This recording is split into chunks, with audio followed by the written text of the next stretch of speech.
اللہ تعالیٰ نے قرآن مجید میں نبی پاک صلی اللہ تعالیٰ علیہ وسلم کی ازواج کو مومنوں کی مائیں قرار دیا ہے۔ فرمایا النبی اولیٰ بالمؤمنین من انفسہم، فرمایا یہ نبی مومنوں کے ان کی جانوں سے بھی زیادہ قریب ہیں، وازواجہ امہاتہم، اور ان کی بیویاں ان کی مائیں ہیں۔ نبی پاک صلی اللہ تعالیٰ علیہ وسلم کے حرم محترم میں داخل ہونے والی ہر خاتون ہی بڑی شانوں والی، وہ پاک باز اور بلند بخت خواتین جنہیں حضور سید عالم صلی اللہ تعالیٰ علیہ وسلم کی خدمت عالی مرتبت میں حاضری کا شرف ملا، وہ جو حضور کی ازواج مطہرات ہیں، اللہ تعالیٰ نے انہیں بڑے ہی درجات عطا فرمائے۔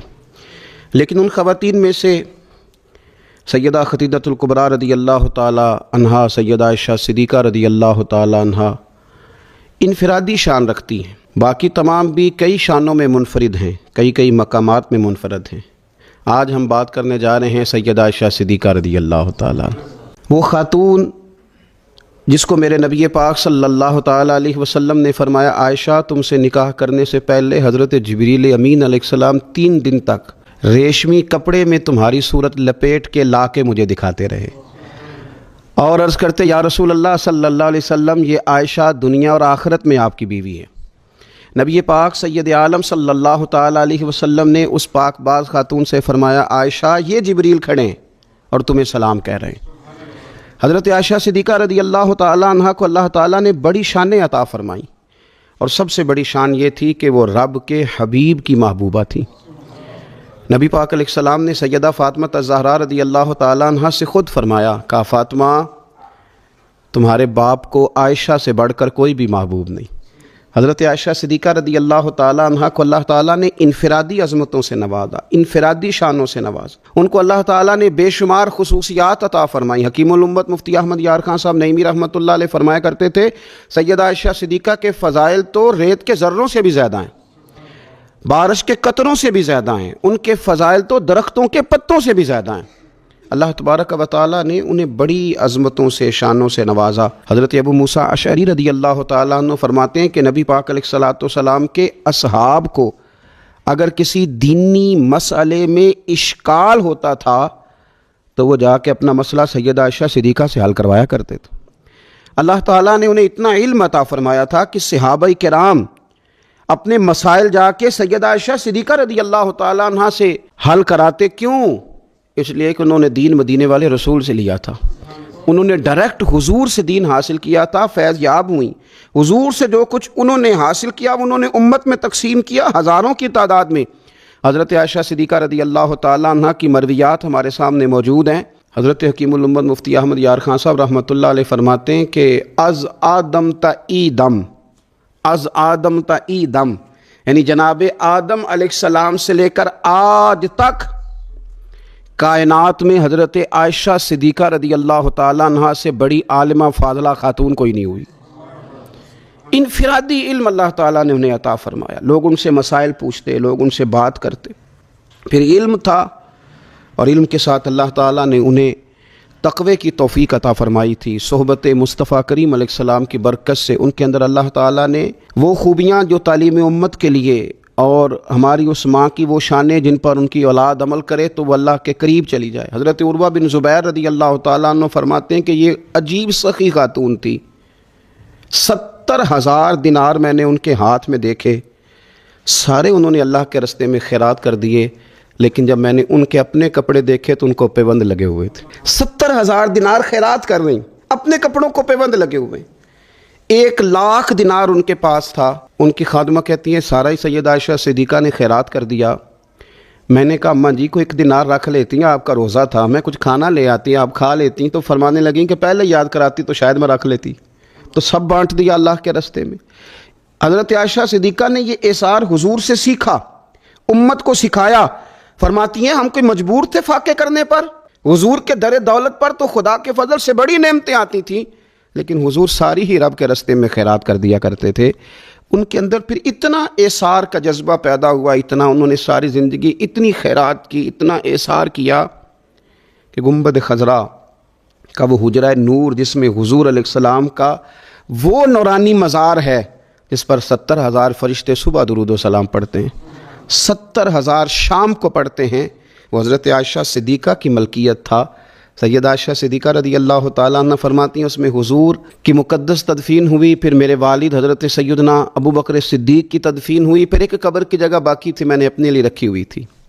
لیکن قربانی کا جذبہ ایسا تھا، اثار کا جذبہ ایسا تھا کہ جناب عمر کو زخم لگا، انہوں نے اپنے بیٹے کو بھیج کے کہا کہ اماں جی سے پوچھو میرا بھی دل کرتا ہے کہ میں حضور کے قدموں میں سیدنا صدیق اکبر کے پہلو میں لیٹ جاؤں۔ حضرت عبداللہ ابن عمر کہتے ہیں میں نے جا کے کہا تو وہ رو پڑی، کہنے لگی کوئی اپنی قبر کی جگہ کسی کو نہیں دیتا، پر عمر سے کہنا جاؤ میں نے تمہارے لیے اثار کیا۔ اتنا جذبہ قربانی کا ان کی طبیعت میں پیدا ہوا، اور پردے کا یہ حال تھا، امت کی بیٹیوں کو انہوں نے با پردہ اور باوقار رہنے کا یہ انداز بتایا کہ سیدہ عائشہ صدیقہ فرماتی ہیں حضور سید عالم علیہ السلام میرے حجرے میں تدفین ہوئی، حضور کا وصال ہوا، وہیں دفن ہوئے تو میں بغیر پردے کے جاتی تھی، حضور میرے شوہر ہیں، اور پھر جب وہاں جناب صدیق اکبر کی قبر مبارک بنی تو وہ میرے والد تھے، میں بغیر پردے کے جاتی تھی، اور جب وہاں حضرت عمر رضی اللہ تعالیٰ عنہ کی قبر بنی تو پھر میں نے پردہ کر کے جانا شروع کیا، اس لیے کہ عمر میرے لیے محرم نہیں تھے، میں پردہ کر کے جاتی تھی۔ تو حضرت عائشہ صدیقہ امت کی بیٹیوں کو بتاتی ہیں کہ میں تو مزار پہ جاؤں تو پردہ کر کے جاتی ہوں، میں تو حضرت عمر کے مزار پہ جاؤں تو پردہ کر کے جاتی ہوں، اور تم بغیر پردے کے بازار چلی جاتی ہو، وہاں تم چلی جاتی ہو، سر عام چلی جاتی ہو۔ یہ معیار دیا حضرت عائشہ صدیقہ رضی اللہ تعالی عنہا نے امت کی بیٹیوں کو۔ عبادت انہوں نے اس طرح کی، تقوی ان کا اس طرح کا تھا کہ آپ کے بھانجے فرماتے ہیں کہ ساری رات ہی وہ اللہ کی بارگاہ میں حاضر رہتی تھی، ساری رات ہی مصلی آباد رہتا تھا۔ پھر بھی ایک دفعہ حضور کی بارگاہ میں عرض کیا انہوں نے، یا رسول اللہ میری بخشش کی دعا کر دیں، میرے گناہوں کی معافی کی دعا کر دیں، یہ عاجزی ہے۔ تو نبی پاک علیہ الصلوۃ والسلام نے دعا کر دی، اے اللہ عائشہ کے ظاہری بھی معاف کر دے، باطنی بھی معاف کر دے، اگلے بھی معاف کر دے، پچھلے بھی معاف کر دے۔ اتنی خوش ہوئی کہ مسکراتے مسکراتے حضور کی گود میں آ گئی۔ صحیح ابن حبان میں موجود ہے کہ نبی پاک نے فرمایا عائشہ اس دعا پہ تو بڑی راضی ہوئی ہے نا؟ یا رسول اللہ میں بڑی راضی ہوئی ہوں۔ تو دیکھنا حضرت عائشہ صدیقہ کے صدقے امت پر کتنا کرم ہو رہا ہے۔ حضور نے فرمایا تو بڑی راضی ہوئی ہے نا یہ دعا سن کے کہ اللہ اس کے ظاہری بھی معاف کر دے، باطنی بھی معاف کر دے، اگلے بھی معاف کر دے، پچھلے بھی معاف۔ حضور میں بڑی راضی ہوئی ہوں۔ تو حضور فرمانے لگے مجھے اللہ کی عزت کی قسم میں یہ دعا اپنی ہر نماز میں اپنے ہر امتی کے لیے کیا کرتا ہوں۔ یہ ہمیں حضرت عائشہ صدیقہ کے صدقے یہ دعا نصیب ہو رہی ہے۔ غریبوں کا بھلا کر رہی ہیں سیدہ عائشہ صدیقہ، اپنی اولاد کا بھلا کر رہی ہیں، امت کا بھلا کر رہی ہیں۔ حضرت عائشہ صدیقہ رضی اللہ تعالیٰ عنہ سخت گرمی میں بھی عرفہ کے دن کا روزہ رکھا ہوا تھا، اپنے اوپر پانی چھڑک رہی تھیں۔ تو کسی نے کہا ماں جس گرمی میں روزہ رکھنے کی اور نفلی روزہ رکھنے کی کیا ضرورت تھی؟ تو آپ فرمانے لگی تمہیں پتہ ہے حضور نے فرمایا جو عرفہ کے دن کا روزہ رکھے گا اس کے سارے سال کے گناہ معاف کر دیے جائیں گے۔ تھوڑی دشواری ہوئی تو کیا ہوا؟ اس کیفیت کے ساتھ حضرت عائشہ صدیقہ رضی اللہ تعالیٰ عنہ کو اللہ تبارک و تعالیٰ نے شانیں عطا فرمائیں، عظمتوں سے نوازا، ان کو اللہ نے بڑی بلندیوں سے نوازا۔ حضرت عائشہ صدیقہ رضی اللہ تعالیٰ عنہ نا بطور ناز کے فرمایا کرتی تھیں، کہتی تھی 10 خوبیاں لوگوں مجھے وہ ملی ہیں جو میرے علاوہ کسی حضور کی زوجہ کو نہیں ملی۔ سب کی الگ الگ خصوصیات ہیں نا، سب کی الگ الگ شانیں، انفرادیت ہے۔ فرماتی تھی 10 چیزیں مجھے ایسی ملی ہیں جو میرے علاوہ کسی کو نہیں ملی۔ اماں جی وہ کون سی؟ تو فرمانے لگی میرے علاوہ حضور نے کسی کنواری عورت سے نکاح نہیں کیا۔ پھر فرمانے لگی میرے علاوہ حضور کی کوئی بیوی ایسی نہیں، کوئی اہلیہ ایسی نہیں جس کا باپ بھی مہاجر ہو، جس کی ماں بھی مہاجر ہو۔ اور پھر فرمانے لگی لوگو اللہ تبارک و تعالیٰ کا کرم دیکھو، رب کریم نے میری برات اور میری پاک دامنی کا اعلان عرش سے جاری فرمایا ہے۔ عرش سے حضرت عائشہ صدیقہ کے بارے میں 18 آیتیں سورہ نور کی نازل ہوئی۔ پھر سیدہ عائشہ صدیقہ رضی اللہ تعالیٰ عنہ فرمانے لگی میں ہی وہ خاتون ہوں کہ نکاح سے پہلی ریشمی کپڑے میں لپیٹ کے حضرت جبریل میری صورت لا کے حضور کو دکھایا کرتے۔ پھر فرمانے لگی میں ہی وہ عورت ہوں، میں ہی وہ حضور کی اہلیہ ہوں کہ جس برتن سے حضور غسل کرتے تھے مجھے بھی اسی سے غسل کرنے کا شرف حاصل ہو جاتا تھا۔ پھر فرماتی ہیں لوگوں یاد رکھو میں ہی نبی پاک صلی اللہ تعالیٰ علیہ وسلم کی وہ بیوی ہوں کہ میں حضور کے سامنے سوئی رہتی تھی، حضور تہجد کی نماز پڑھتے رہتے تھے، گویا جو انوار و تجلیات تہجد کے وقت وہاں نازل ہوتے تھے مجھے بھی اس میں سے خیرات ملا کرتی تھی۔ حضرت عائشہ صدیقہ رضی اللہ تعالیٰ عنہ فرماتی ہیں یہ میرا ہی مقام ہے کہ حضور میرے بستر میں ہوتے تھے اور حضور پر وحی نازل ہو جایا کرتی تھی۔ پھر ارشاد فرماتی ہیں کہ نبی پاک صلی اللہ تعالیٰ علیہ وسلم نے مجھے ہی وہ مقام دیا کہ حضور کا نورانی وجود میری گود میں تھا جب نبی پاک نے وصال فرمایا۔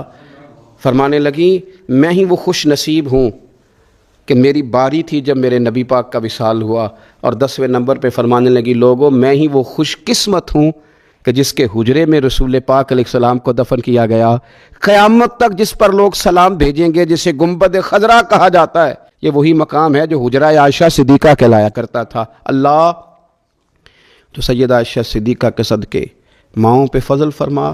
اللہ تبارک و تعالیٰ کے ساتھ انسان کا جو رشتہ ہے اس میں انسان کی کچھ کمزوریاں آڑے آتی ہیں، گناہ ہو جاتے ہیں، غلطیاں ہو جاتی ہیں۔ ان غلطیوں کے بعد اپنے رب کریم کے ساتھ اپنے تعلق کو مضبوط کرنے کے لیے اللہ رسول نے جو ہمیں وظیفہ دیا اس کو استغفار کہتے ہیں۔